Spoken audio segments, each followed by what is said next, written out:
Monsieur, êtes-vous sûr que cette carte est bien la vôtre? Le directeur de la banque cligna plusieurs fois des yeux, regardant l'écran de l'ordinateur comme s'il affichait quelque chose d'impossible. Ses mains tremblaient tandis qu'il tenait ma vieille carte bancaire usée.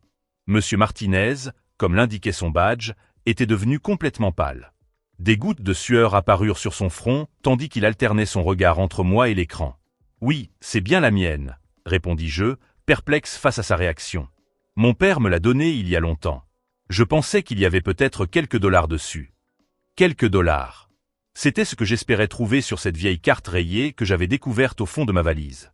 Peut-être 50, 100 dollars au maximum que mon père avait mis de côté avant de mourir 15 ans plus tôt. « S'il vous plaît, monsieur. » La voix de monsieur Martinez s'est brisée. « J'ai besoin que vous m'accompagniez dans un bureau privé. » Immédiatement. Je m'appelle David et, à 35 ans, je venais de devenir un homme sans rien. 3 jours auparavant, ma femme Rachel m'avait chassé de la maison après 12 ans de mariage, gardant notre maison, nos voitures, nos comptes bancaires et même notre chien.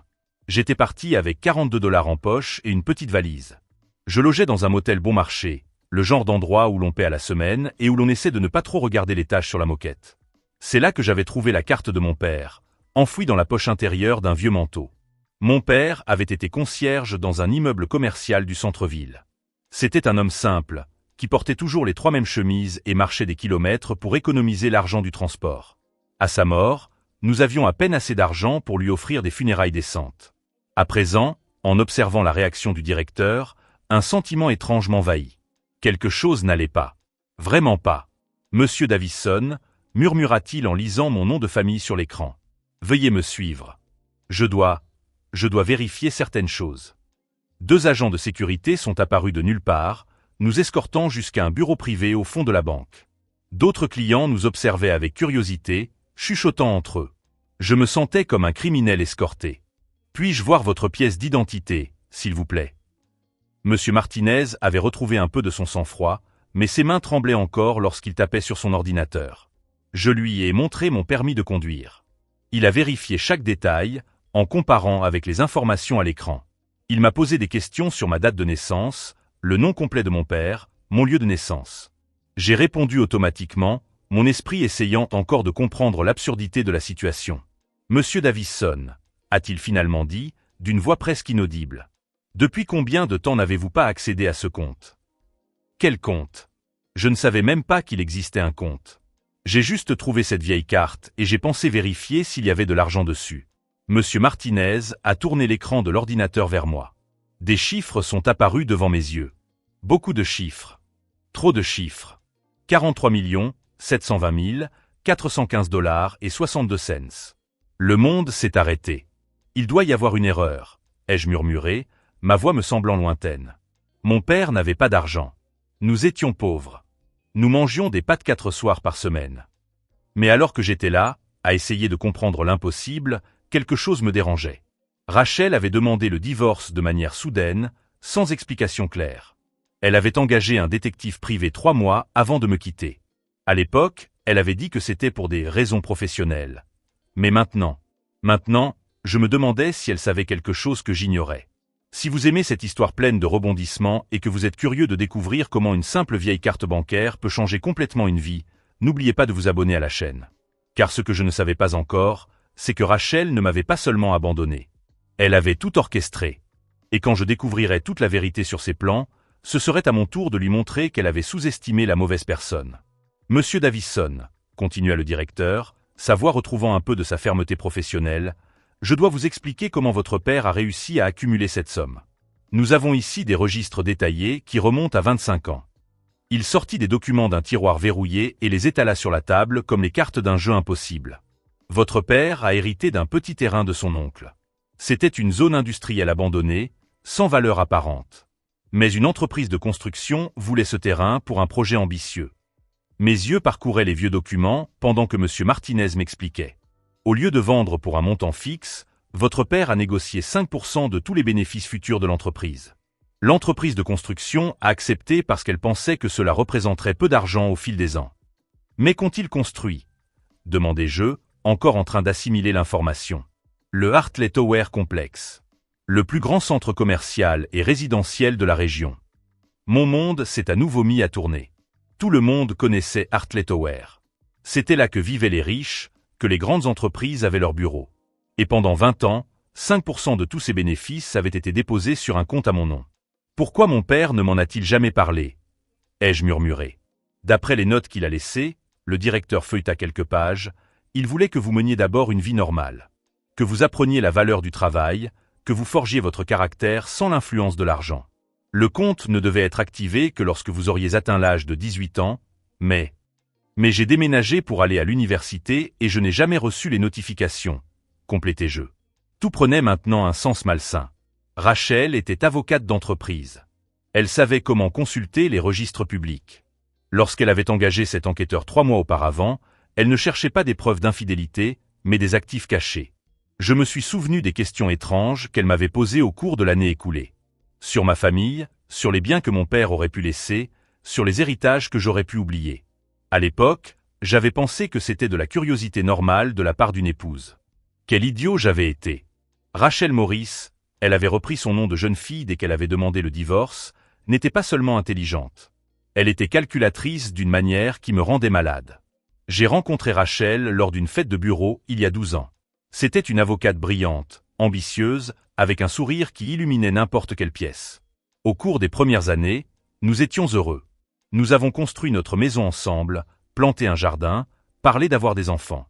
Je travaillais comme chef de projet dans une entreprise de construction, elle gravissait rapidement les échelons d'un grand cabinet d'avocats. Mais au cours des 3 dernières années, quelque chose a changé. Rachel est devenue plus froide, plus distante. Elle remettait en question chaque centime que je dépensais, critiquait mon manque d'ambition, suggérait que je devrais chercher quelque chose de plus grand dans la vie. Maintenant, je comprenais. Elle ne m'encourageait pas à m'épanouir. Elle me rabaissait pour justifier ce qu'elle avait l'intention de faire. Monsieur Davison, la voix du directeur m'a ramené au présent. Il y a autre chose que vous devez savoir.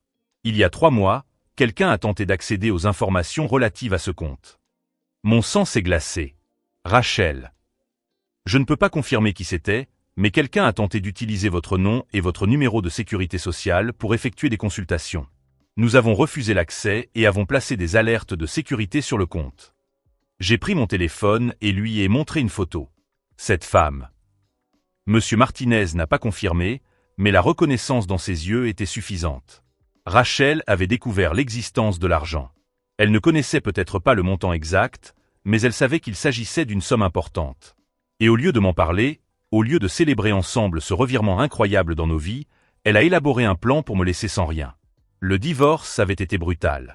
Rachel avait engagé le meilleur avocat de la ville, un homme connu pour détruire les ex-maris dans les batailles juridiques.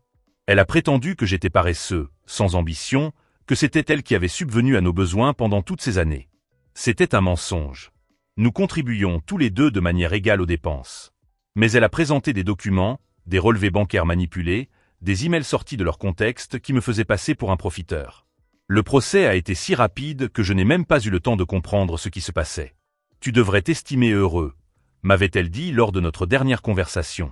Je suis généreuse de te laisser partir sans te faire payer de pension alimentaire. Généreuse. Cette femme avait gardé notre maison de 400 000 $, nos 2 voitures, toutes nos économies, même les bijoux que je lui avais achetés au fil des ans. Et elle se trouvait généreuse de ne pas me saigner davantage. Mais le pire n'était pas la perte matérielle. Le pire était la manière froide, presque clinique, dont elle avait démantelé notre vie commune. Comme si nos 12 années de mariage n'étaient qu'une phase gênante qu'elle était heureuse de laisser derrière elle. « David, tu n'as jamais compris que les gens grandissent et évoluent », m'avait-elle dit le dernier jour, pendant que je faisais mes valises. J'ai évolué au-delà de ce que notre relation pouvait m'offrir. Leslie, sa nouvelle amie, dont je soupçonnais depuis des mois qu'elle était plus que cela, était dans la cuisine en train de faire du café, se comportant déjà comme la maîtresse de maison. Rachel n'essayait même pas de le cacher. C'était comme si j'étais déjà un fantôme, une présence gênante qui était enfin éliminée. « Tu t'en sortiras », a continué Rachel, sans la moindre émotion dans la voix. « Tu es un homme intelligent. Tu trouveras ta voie. » 42 $ en poche et une valise à la main. Telle était ma voix.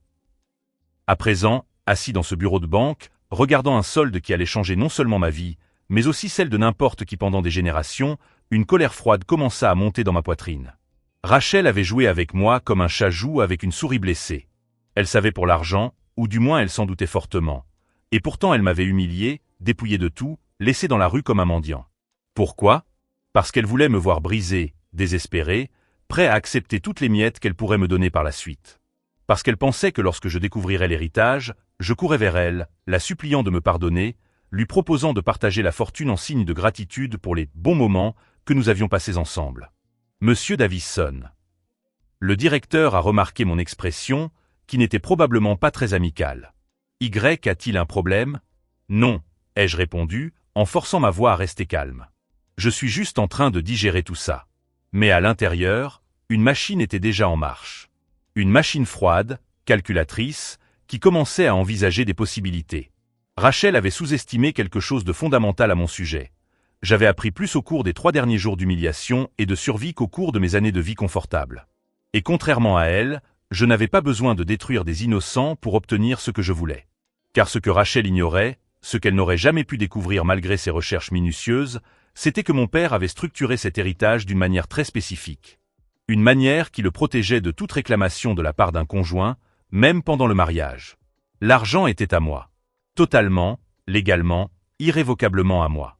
Et Rachel, qui avait passé 3 mois à planifier comment me manipuler pour en obtenir une partie, venait de découvrir qu'elle avait commis la plus grande erreur de sa vie.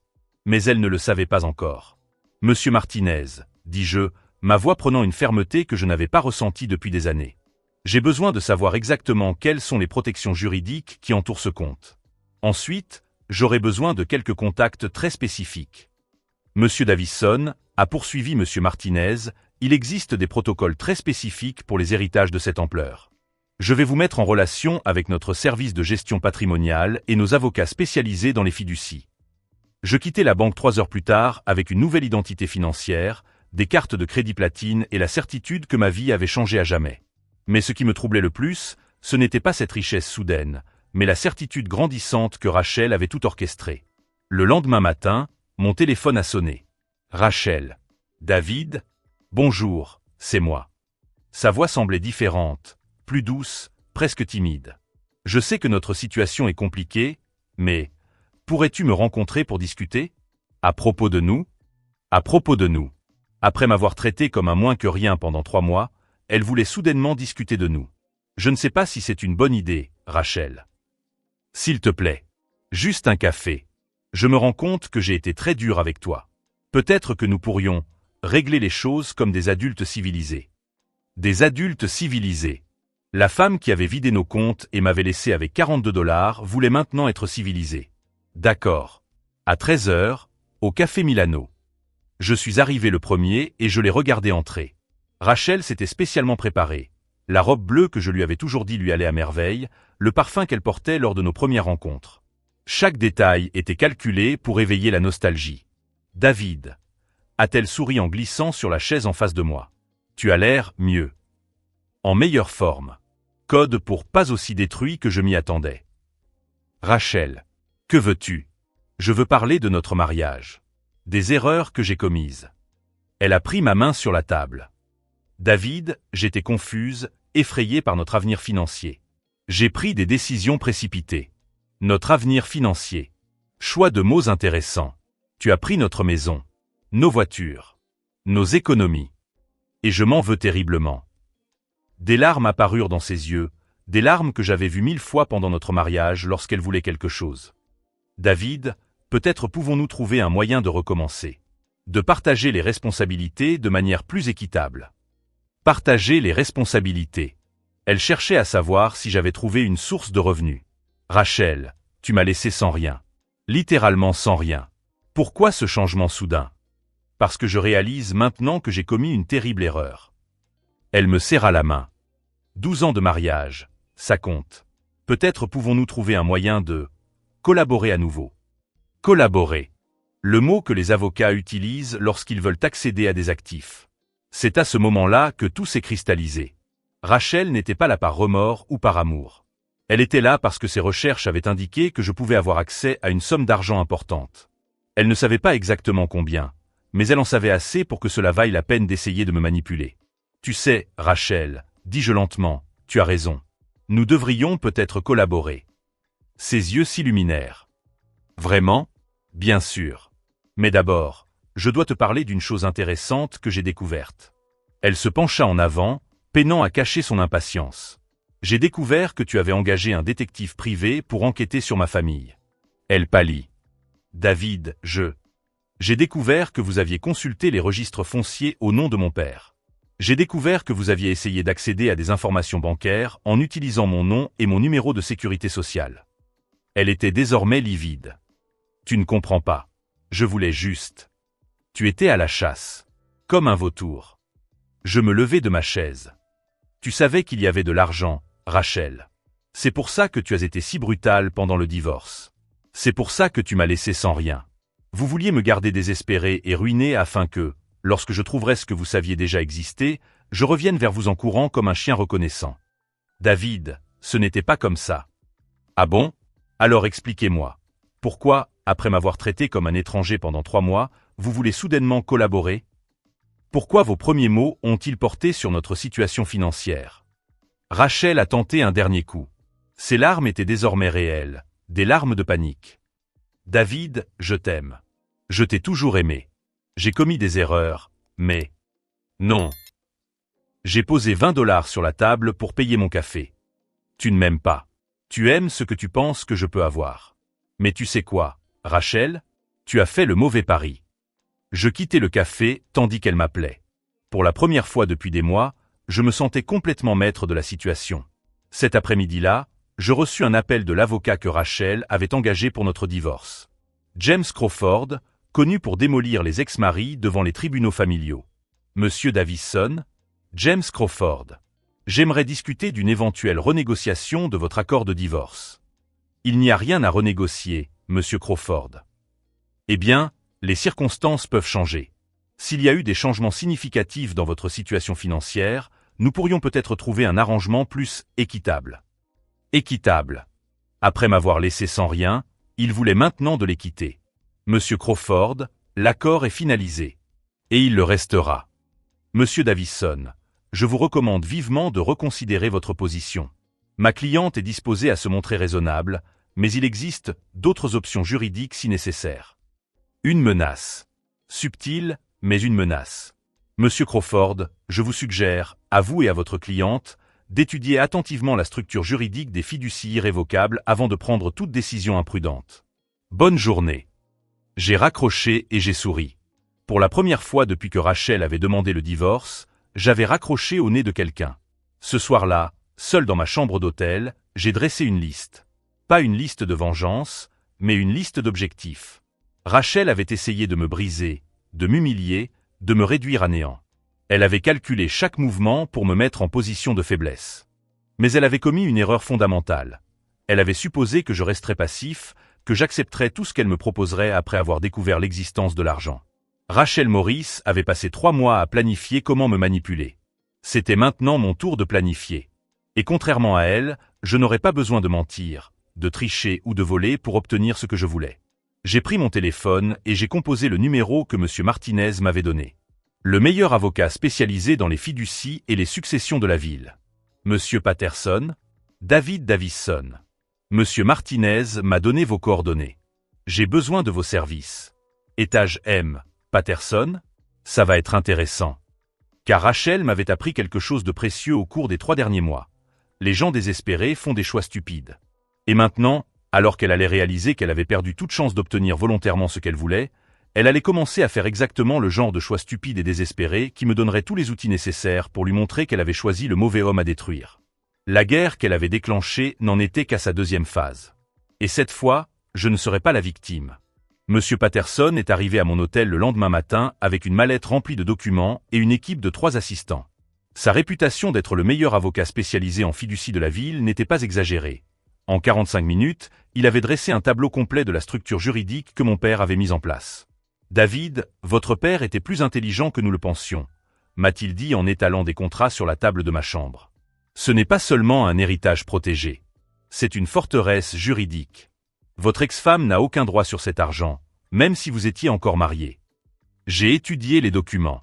Mon père avait consulté des avocats spécialisés 2 décennies auparavant, structurant le tout comme une fiducie irrévocable à laquelle seul moi pouvais avoir accès, spécifiquement protégée contre les revendications conjugales, les créanciers ou tout type de litige juridique.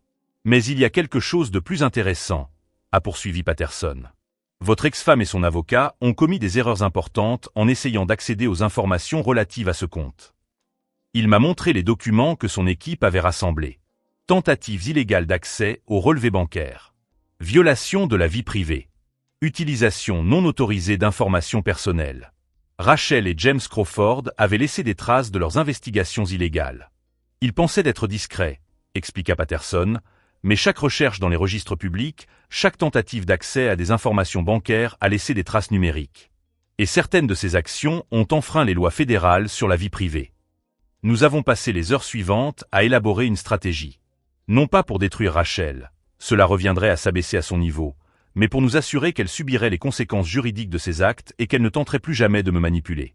Premièrement, nous allons documenter chaque tentative illégale qu'ils ont faite pour accéder à vos informations, a déclaré Patterson. Deuxièmement, nous allons enquêter pour voir s'il y a eu d'autres violations éthiques de la part de M. Crawford. Troisièmement, nous allons nous assurer que vous bénéficiez d'une protection totale contre toute nouvelle tentative de harcèlement juridique. Cet après-midi-là, pendant que Patterson et son équipe travaillaient, j'ai reçu un appel de Rachel.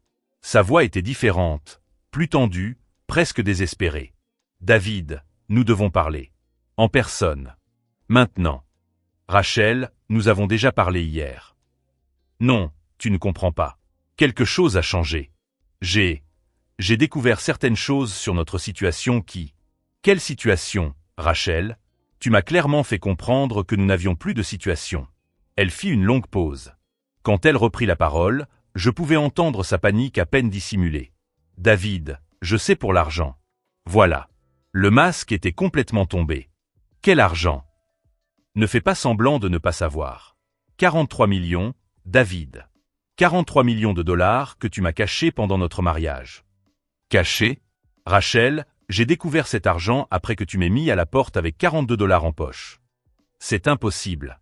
On ne trouve pas 43 millions par hasard. Sa frustration grandissait.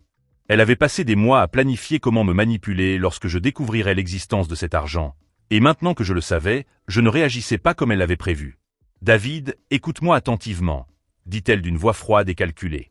« Cet argent a été accumulé pendant notre mariage. Cela signifie que, légalement, j'ai droit à la moitié. Rachel, tu as eu 3 mois pour mentionner toute préoccupation concernant des actifs cachés pendant notre procédure de divorce. Toi et ton avocat avez décidé de tout prendre et de me laisser sans rien. La procédure est terminée. Rien n'est terminé quand il y a fraude, David. Et cacher 43 millions, c'est clairement de la fraude. » J'ai ri. J'ai vraiment ri. « Rachel, tu as engagé un détective privé pour retrouver cet argent. Tu as essayé d'accéder illégalement à des relevés bancaires. Tu as orchestré tout notre divorce en sachant que cet argent existait. Et maintenant, tu veux m'accuser de fraude ? » Silence à l'autre bout du fil. Puis, prouve-le. Je vais le prouver. D'ailleurs, mes avocats sont déjà en train de rassembler les preuves. Mais, au pluriel, pendant un instant, j'ai eu pitié d'elle. Rachel était intelligente, mais elle avait complètement sous-estimé la situation. Elle avait joué un petit jeu, enquêtes illégales, divorce manipulateur, chantage émotionnel. Mais c'était un jeu beaucoup plus important. Rachel, écoute-moi attentivement. Je ne vais pas te détruire parce que je n'en ai pas besoin. Les conséquences de tes propres actions s'en chargeront. David, ne sois pas stupide. Nous pouvons régler cela entre adultes. 50-50 et tout le monde sera content. Non. 60-40. Alors. Pour toi. Non. Sa voix a commencé à se briser. David, s'il te plaît. J'ai commis des erreurs, mais nous avons été mariés pendant 12 ans. Cela doit compter pour quelque chose. Cela comptait. Avant que tu ne me traites comme un moins que rien. Avant que tu ne m'humilies. Avant que tu ne me laisses sans rien pendant que tu planifiais secrètement comment accéder à l'argent dont tu savais l'existence. Je n'ai pas. Ne me mens pas, Rachel. Plus maintenant. Je sais exactement ce que tu as fait et quand tu l'as fait. Elle raccrocha. 2 heures plus tard, mon téléphone sonna à nouveau. James Crawford. Monsieur Davison, ma cliente est disposée à faire une offre très raisonnable. Monsieur Crawford, votre cliente n'est pas en mesure de faire des offres. Monsieur Davison, je vous conseille de ne pas agir précipitamment. Il existe des questions juridiques complexes liées aux biens matrimoniaux qui pourraient... Qui pourrait quoi ? M'entraîner dans des batailles judiciaires coûteuses ? Menacer ma réputation ? Rendre notre situation publique? Eh bien, ce sont toujours des options possibles lorsqu'il y a des litiges d'une ampleur significative. Des menaces ouvertes maintenant. Rachel avait demandé à son avocat de m'intimider. Monsieur Crawford, mon équipe juridique aimerait organiser une réunion avec vous. Nous avons quelques questions sur les méthodes que vous avez utilisées pour enquêter sur mes biens avant le divorce. Long silence. Quel genre de questions? Le genre que le Conseil de l'Ordre des avocats trouve intéressant. Bonne journée. J'ai raccroché et j'ai regardé par la fenêtre de l'hôtel. 20 étages plus bas, la ville suivait son rythme habituel. Les gens allaient et venaient du travail, vivaient leur vie, faisaient face à des problèmes normaux. J'avais passé 3 jours dans cette chambre, caché, à digérer le changement impossible dans ma vie. Mais il était maintenant temps de sortir et de commencer à construire quelque chose de nouveau. Quelque chose qui honorerait le sacrifice de mon père et utiliserait ce don d'une manière qui ferait une différence. Patterson est revenu ce soir-là avec des nouvelles intéressantes. David, nous avons enquêté sur les antécédents de M. Crawford. Il a un comportement douteux dans les affaires de divorce. 3 plaintes éthiques au cours des 2 dernières années. Et nous avons découvert quelque chose de fascinant sur la façon dont il a obtenu des informations sur votre famille. Il m'a montré des registres de paiement. Crawford avait engagé un détective privé qui, à son tour, avait soudoyé des employés des archives municipales pour accéder à des registres scellés. Une chaîne claire de conduite illégale. Ils n'ont pas seulement violé votre vie privée, David. Ils ont commis des crimes fédéraux. Et nous en avons la preuve. Si vous suivez cette histoire qui montre comment une découverte inattendue peut révéler des trahisons et des manipulations, n'oubliez pas de vous abonner à la chaîne pour découvrir d'autres histoires comme celle-ci. Ce soir-là, j'ai pris ma décision finale. Je n'allais pas seulement me défendre contre les tentatives désespérées de Rachel pour obtenir une partie de mon argent. J'allais m'assurer qu'elle et son avocat subissent toutes les conséquences de leurs actes illégaux. Car Rachel m'avait appris une leçon précieuse au cours des 3 derniers mois. Les personnes prêtes à enfreindre les règles morales et légales pour obtenir ce qu'elles veulent finissent par enfreindre les mauvaises règles avec les mauvaises personnes.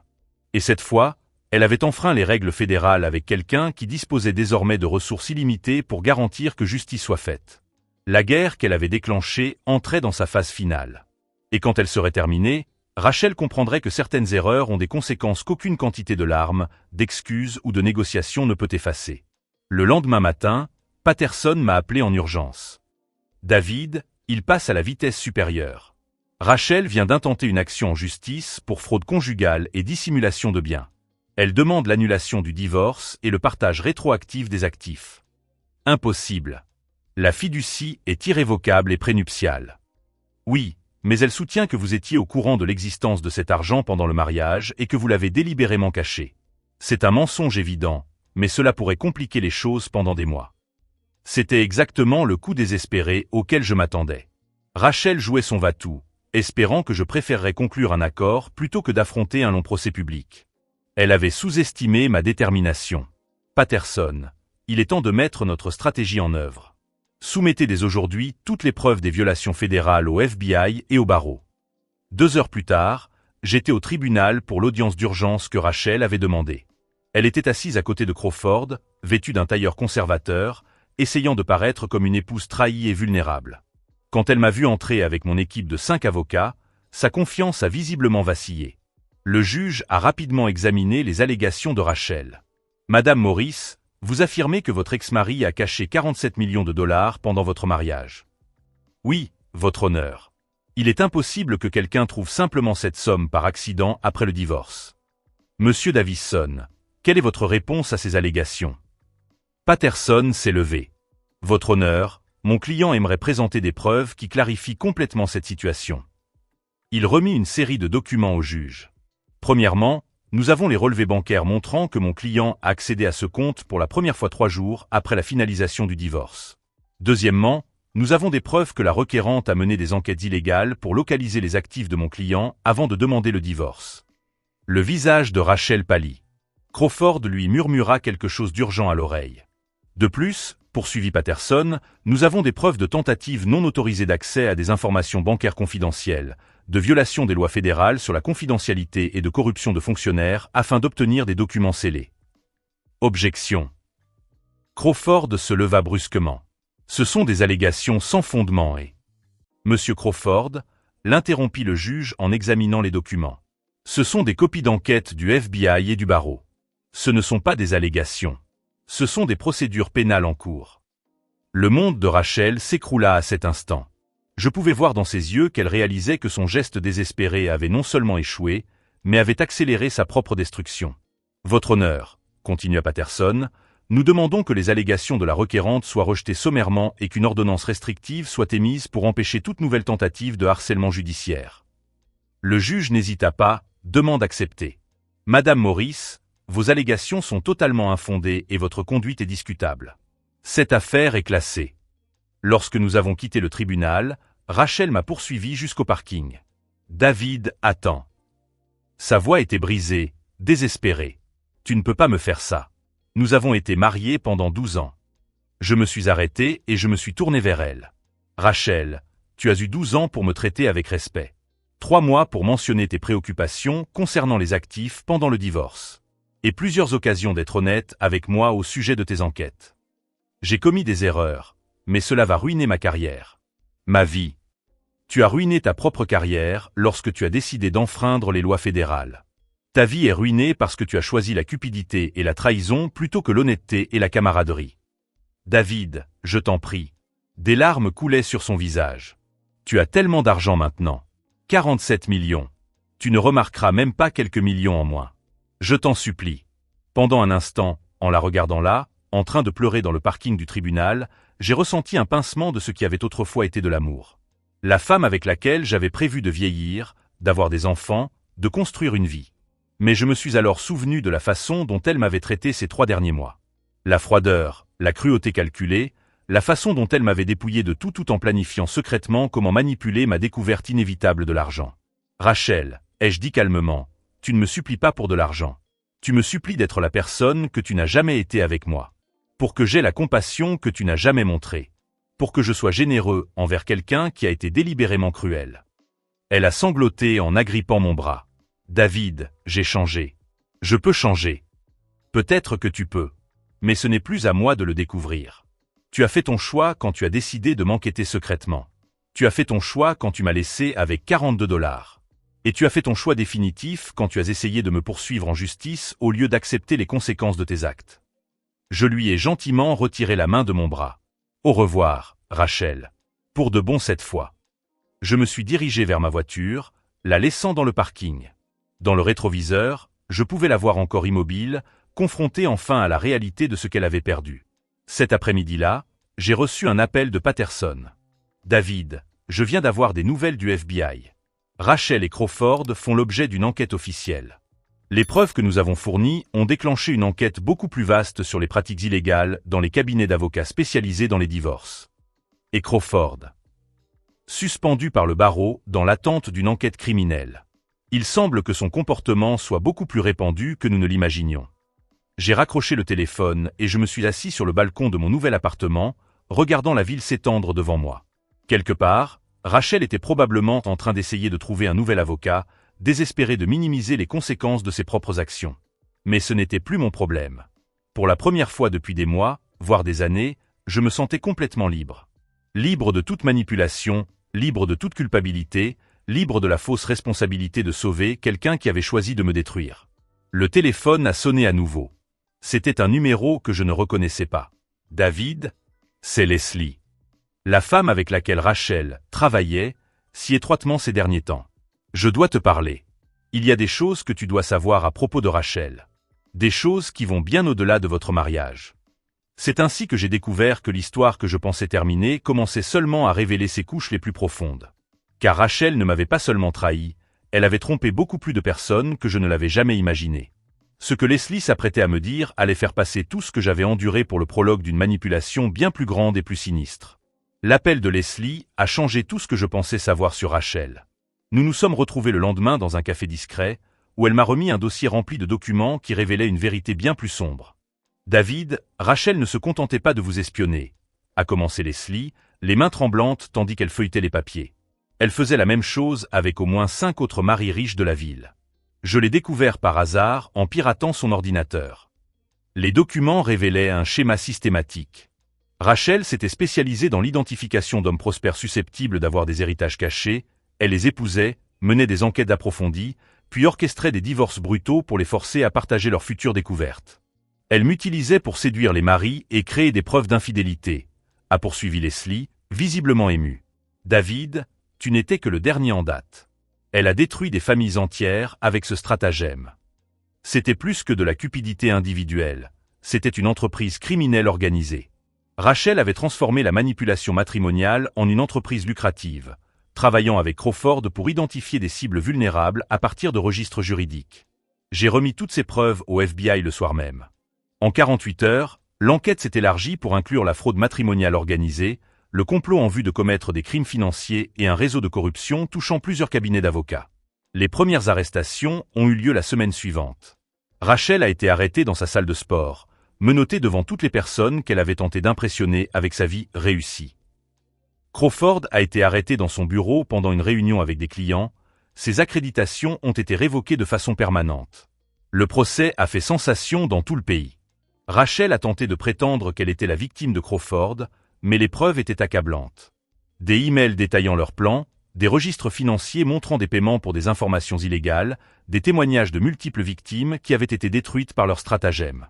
Elle a été condamnée à 12 ans de prison fédérale pour fraude matrimoniale organisée, violation des lois sur la vie privée et complot criminel. Crawford a été condamné à 15 ans. Leurs licences ont été révoquées, leurs biens confisqués pour dédommager les victimes.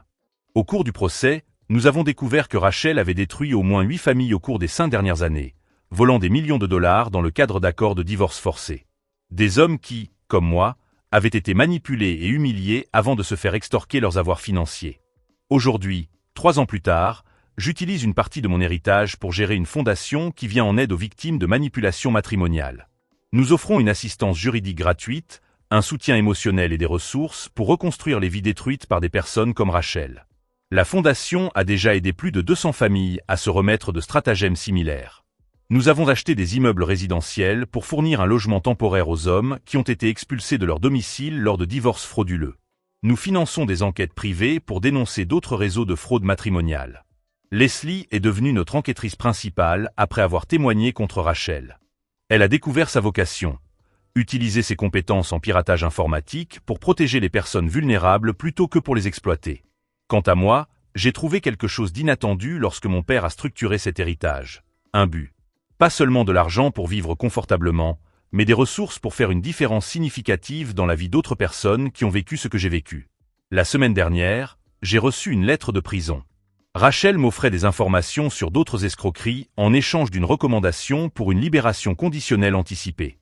J'ai déchiré la lettre sans la finir. Certaines personnes n'apprennent jamais que certains ponts, une fois brûlés, ne peuvent jamais être reconstruits. Rachel avait choisi la cupidité plutôt que l'humanité, la manipulation plutôt que l'honnêteté, la destruction plutôt que la construction. Les conséquences de ces choix n'étaient pas de ma responsabilité. Il y a 2 mois, j'ai épousé Sarah, une enseignante que j'ai rencontrée lors d'un événement organisé par la Fondation. Elle connaissait ma situation financière depuis notre première rencontre, mais c'est mon engagement à aider les autres qui l'a attirée, pas l'argent. Notre cérémonie était simple, avec des amis sincères qui me connaissaient avant l'héritage. Des personnes qui étaient à mes côtés pendant mes jours difficiles à l'hôtel, qui m'ont aidé à reconstruire non seulement ma situation financière, mais aussi ma foi en l'humanité.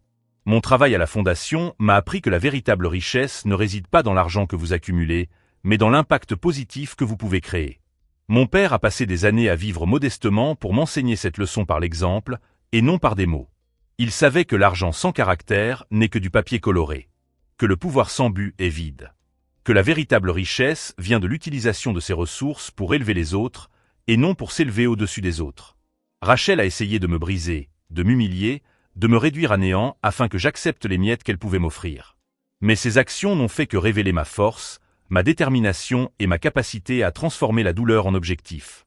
Si vous suivez ce parcours de découverte, de trahison et de transformation, et si ces histoires de justice et de dépassement de soi trouvent un écho en vous, n'oubliez pas de vous abonner à la chaîne pour découvrir d'autres récits inspirants de personnes qui ont transformé leurs moments les plus difficiles en leurs plus grandes victoires. La dernière fois que j'ai eu des nouvelles de Rachel, c'était un rapport de la prison indiquant qu'elle avait été transférée dans un établissement de sécurité maximale après avoir tenté de manipuler d'autres détenus et gardiens. Certaines habitudes sont apparemment difficiles à briser. Moi, je suis ici, dans mon bureau avec vue sur la ville, en train de planifier l'ouverture de notre 10e siège social, cette fois à Miami. Ironiquement, C'est la même ville où Rachel rêvait de construire sa vie avec l'argent qu'elle n'a jamais réussi à voler. La dernière fois que j'ai vraiment pensé à elle, c'était hier, lorsqu'un homme de 50 ans est entré dans notre bureau, détruit par un divorce manipulateur, avec pour seul bagage une petite valise et $40 en poche. Je l'ai regardé et j'ai vu mon reflet d'il y a 3 ans. Brisé, confus, mais pas vaincu. J'attendais simplement de découvrir que parfois, les chutes les plus douloureuses sont le premier pas vers les voyages les plus extraordinaires. Вы же сказали, я хорошо вожу. Почему так? Не, так хорошо. быстро? Получше, чем на байке в 100 раз, Оксана. Вот честно. Просто если что, можете вы пока памятные фоточки где-нибудь поделать и поедем дальше. Это Москва-Сити? Или мне кажется? Да, она и есть. А, Да, Глеб я не же в видел, Москве кстати. вообще. Ни разу? Мгм. Я в Москве не был по факту. А я была вот в этом здании, тут есть, короче, какая-то штука для рекламы. Вот в этом... А я зажигал. Нет. Вот в этом апарт-отеле, по-моему. Спасибо. А что, они еще одну достроили башню? То ты играешь хорошо. И вожу хорошо. Да нормально ты водишь, успокойся, ты больше панику наводишь.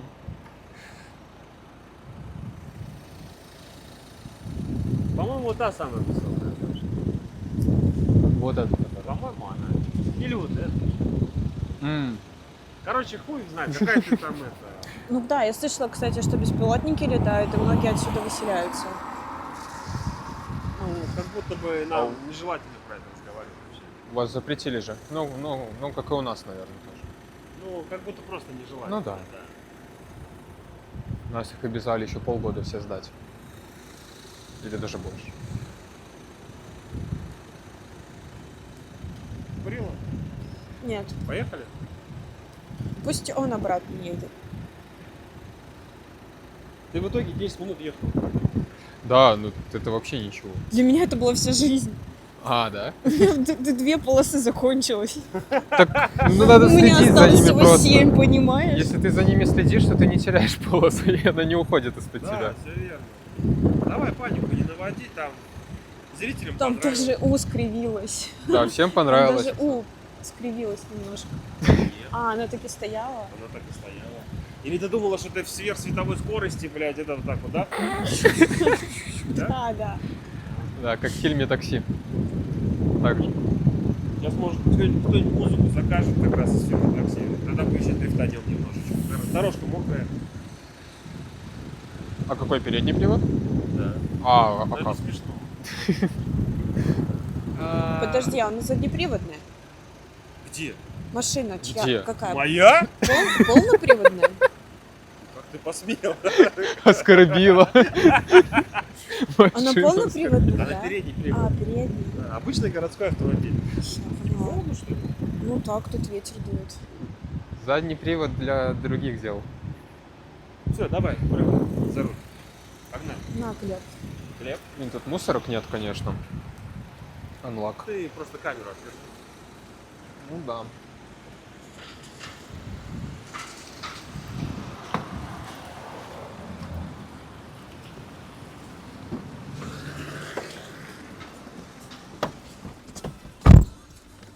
Так. Ну как вы, сладенькие мои, не соскучились? Простите, пожалуйста, вас не взяли. Мы выходили, мне Азамат делал атака. Он просто не хотел при вас. Шлепал тебя. Я шучу. Ого. Так, ну где стена? Это я вижу. Ну далековато. Нам сейчас развернуться или там можно? Даже сторонний. Сцепление. Первое. Ручник. Забыли руки. О, Коку Макс, здорово. Поехали. Удивительно, я еще ни разу не заглохла. На дизеле сложно. А мне нужно перестроиться, да? Не обязательно. Я могу с этой полосы поворачивать. А, вижу. Это Москва-Сити, здесь можно вообще все. Ну, если ты... Вообще пофиг. Вообще пофиг. Вообще пофиг. Вот, мне лучше вторую переключить. Пыльва была, да, была. Вон, видишь, и снова полоса туда же на разворот. Сюда? Нет, нет, вот. Пунктирчик, давай поворачивай руль. Поворачивай руль, поворачивай руль. Пунктирчик.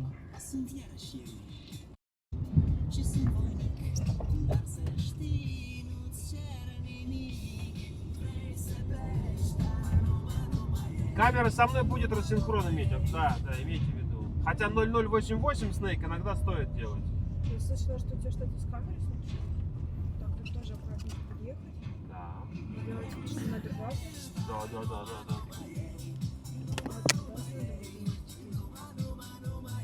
Да. Так, куда он открылся? Блять, он не закроется?